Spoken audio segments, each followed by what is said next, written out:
네, 존경하는 국민 여러분, 저희들은 도를 넘고 있는 오세훈 서울시장의 독주와 폭정을 규탄하고자 이 자리에 섰습니다.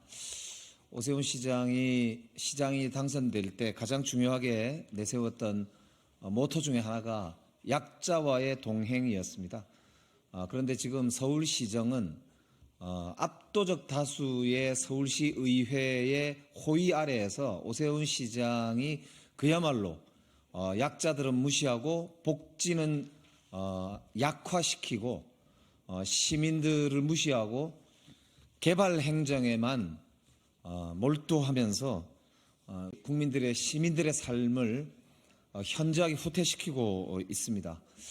이런 상황을 국민들께 알리고 더불어민주당이 앞으로 이 폭주하는 오세훈 서울시정을 제대로 견제하겠다는 말씀을 올 신년 초에 드리려고 합니다. 참으로 안타깝게도 지난번 서울시 의회에서 이제 여러 문제가 있었습니다. TBS 방송을 일방적으로 장악하기 위해서 TBS의 근간을 흔드는 그런 여러 이제 시도들을 자행을 했을 때도 그랬고, 그리고 일방적으로 학생인권 조례를 폐지하려고 하는 정말 퇴행적인 시대착오적인 그런 행위들이 이루어지고 있는 그 와중에 우리 더불어민주당 서울시 의회가 3분의 1도 되지 못하기 때문에 참으로 안타깝게도 그걸 제대로 시민적인 우려 이런 것들을 저희들이 감내할 수밖에 없는 그런 어려움을 겪고 새해를 맞이했습니다. 오늘 더불어민주당 서울시 의회 의원님들과 우리 더불어민주당 소속 국회의원들이 오늘 이 자리에 서서 국민들께 그런 저희들의 절절한 심정과 말씀을 좀 드리고자 합니다. 우선 오늘 참석하신 분들을 소개해 올리겠습니다. 우선 더불어민주당의 서울시당 정책위원장을 맡고 계신 오기영 국회의원님 모셨습니다. 그리고 보건복지위원회 국회 간사이신 고영인 의원님 오셨습니다. 우리 보건복지위원회 위원이신 남인순 의원님 오셨습니다. 예, 그리고 서울시의회 의원님들을 소개해드리겠습니다. 서울시의회 더불어민주당 원내대표이신 송재혁 의원님 오셨습니다. 수석부대표이신 임종국 의원님 오셨습니다. 그리고 정책부대표이신 이민옥 의원님 오셨습니다. 민생부대표 이소라 의원님 오셨습니다. 공보부대표 임규 의원님 오셨습니다. 소통부대표 정준호 의원님 오셨습니다. 그리고 기획부대표이신 박수빈 의원님 오셨습니다. 먼저 우리 서울시 당의 정책위원장을 맡고 계신 오기영 의원님이 모두 발언 있으시겠습니다. 네, 서울시 오세훈 시정에 대해서 많은 분들이 기대와 또 격려도 응원도 있지만은 한편 우려 또 회의 내지는 비판들이 누적되고 있습니다. 그중에서 특히 약자와의 동행이라는 주제 하에서 추진하고 있는 일련의 정책이 과연 약자와의 동행인가, 우리 사회의 많은 분들의 눈물을 닦아주는 그리고 함께 보듬고 가는 그런 동행인가에 대한 비판들이 있는 것입니다. 오히려 특정 업자와의 동행이 아니냐라는 문제 제기도 있습니다. 작년 예산안을 처리하는 과정에서 공공 야간 약국 또는 심야 약국의 예산을 없애버렸던 것, 이 점에 대해서 많은 분들이 문제제기가 있었습니다. 곳곳에서 복지의 영역에서 또는 주민들과 시민들의 참여의 영역에서 무언가 다른 정책을 시도하고 있는데 그러한 조치들이 기존의 사회적 합의 또는 정책의 성과 등을 무시하는 과도한 후퇴 아닌가라는 비판입니다. 오늘 서울시 의회 민주당 의원님들 중심으로 한 그동안의 논의들을 정리해서 함께 말씀을 드리고, 더불어민주당 서울시당은 오세훈 시정이 보다 시민들의 권리와 복리에 복무하도록 하는데 항상 문제 제기를 하겠습니다. 예, 다음은 더불어민주당 소속이고 보건복지위원회 간사이신 우리 고영인 의원님 말씀 있으시겠습니다.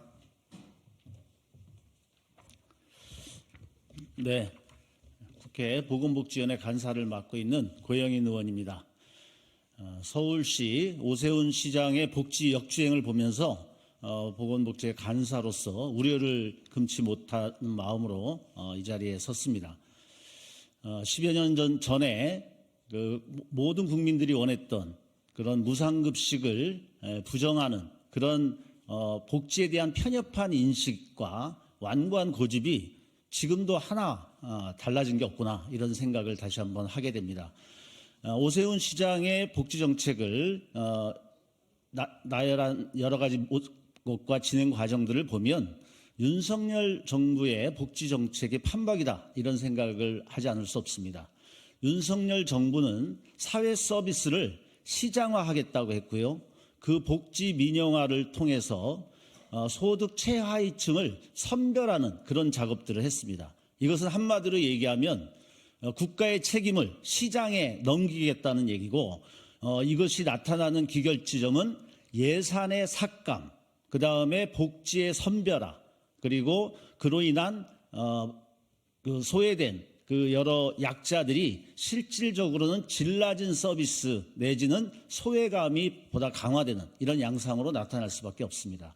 오세훈 시장도 지금 여러 가지 언뜻 보면 화려한 복지 정책을 내걸고 있지만 그 실상을 들여다보면 여러 가지 예산을 삭감하고 복지의 사각지대를 없애기 위한 보편적 복지를 선별화하고 특히 그 시민사회라든가 또는 사회적 연대를 통한 공동체의 어떤 복지 정책들을 모두 파괴하는 모습들을 보면서 이것은 실질적인 서울 시민을 위한, 국민을 위한 이러한 정책이 아니다라는 것들을 확연히 볼 수가 있습니다. 윤석열 정부의 시장화 그리고 선별화 그리고 복지 예산 삭감 정책을 따라하지 말고 진정한 시민을 위한 복지 정책으로 다시 서기를 촉구합니다. 감사합니다. 네, 이제 기자회견문을 낭독하겠는데요. 1월 1일 날 국민의힘 신년인사회 간 오세훈 시장이 충격적인 발언을 했더라고요. 서울시를 하나님한테 봉헌하겠다라고 했던 이명박 전 시장과 판박이 비슷한 발언을 했던데, 총선에 기여할 수 있는 서울시정을 하기 위해서 노력하겠다, 이렇게 선거법 위반 소지가 다분한 발언을 버젓이 1월 1일 날 서울시장이 이 국민의힘이라는 정당의 신년인사회에서 했습니다. 이게 참 오만하기 짝이 없고, 정말 얼마나 견제장치가 없으면 저렇게 신년 초에 발언을 할 수 있는지 하는 개탄스러움이 들었습니다. 오늘 이제 우리 서울시 의회의 더불어민주당 수석 부대표이신 임종국 의원님 기자회견문 낭독을 하시겠습니다. 예, 더불어민주당 소속 서울특별시의회 의원 임종국입니다. 더불어민주당 서울시당 서울시 바로잡기위원회 기자회견문을 낭독하겠습니다. 지난 1월 1일 오세훈 서울시장은 국민의힘 신년 인사회에 참석해 총선에 기여할 수 있는 시정을 펼치겠다고 약속했습니다. 시민이 아닌 소속 정당의 선거 승리를 위해 서울시정을 약속하는 서울시장의 왜곡된 사명감과 오만함에 개탄을 금할 수 없습니다. 시민은 뒷전인 채 진영과 권력을 쫓는 서울시장의 모습은 이미 너무 익숙합니다. 오세훈 시장은 10수년 전 대다수의 시민이 찬성한 무상급식을 정치적 이유로 반대하며 서울시장의 책무를 져버린 적이 있습니다. 보궐선거 당선 직후에는 시민사회의 감시 비판 기능을 무력화시키기 위해 주권자로서의 차비와 자치를 부정하고 관치 행정을 내세웠습니다. 절대 다수인 서울시의회 국민의힘 호의 속에서 주민자치사업, 민관협치사업, 마을공동체사업, 시민참여사업, 도시재생사업들이 공정한 진단, 평가도 없이 사라졌습니다. 더불어민주당은 처참한 시민의식으로 참여 민주주의를 훼손하고 결국에는 서울시정을 국민의힘 총선 승리를 위한 정치적 도구로 전락시킨 오세훈 시장을 강력 규탄합니다.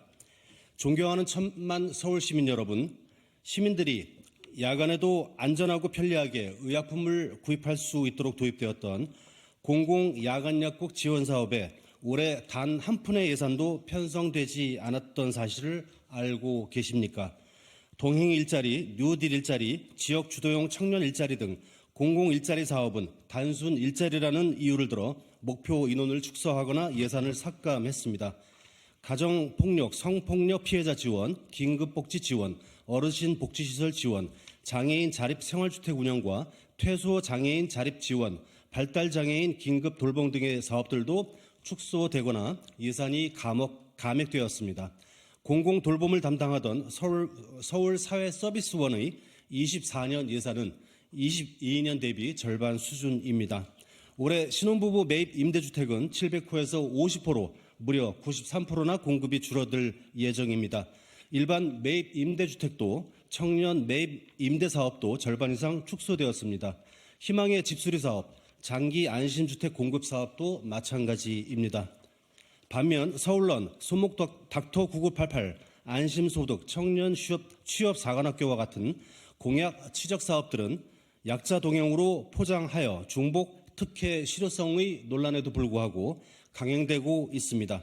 서울런은 불공정한 강의료 지급 기준과 최소금액 보장 조항으로 사교육 업체에 과도한 특혜를 제공한다는 지적을 받고 있습니다. 손목닥터 9988을 위해 구매한 기기는 시중가보다 2배 이상 비쌉니다. 시민들의 자원으로 운영되었던 마을 보안관은 민간 경비 업체에 맡겼습니다. 혹자는 오세훈 시장의 약자 동행 사업에 약자는 없고 업자만 남았다고 합니다. 약자와의 동행의 또 다른 이름은 윤석열과의 동행입니다. 윤석열 정부는 작년에 이어 올해에도 공공임대주택 예산과 지역화폐 예산을 비롯해 공공의료, 노인 일자리, 돌봄 등 서민 복지 예산을 줄줄이 삭감했습니다. 일정 비율로 국비와 시비가 투입되는 사업의 예산을 윤석열 정부가 축소하면 오세훈 시장은 국비 매칭을 핑계로 서울시의 서민 복지 예산을 줄였습니다. 이렇게 해서 만들어진 예산으로 축소된 복지 사업을 회복 보강하는 것이 아니라 치적 공약 사업에 쏟아붓고 있습니다.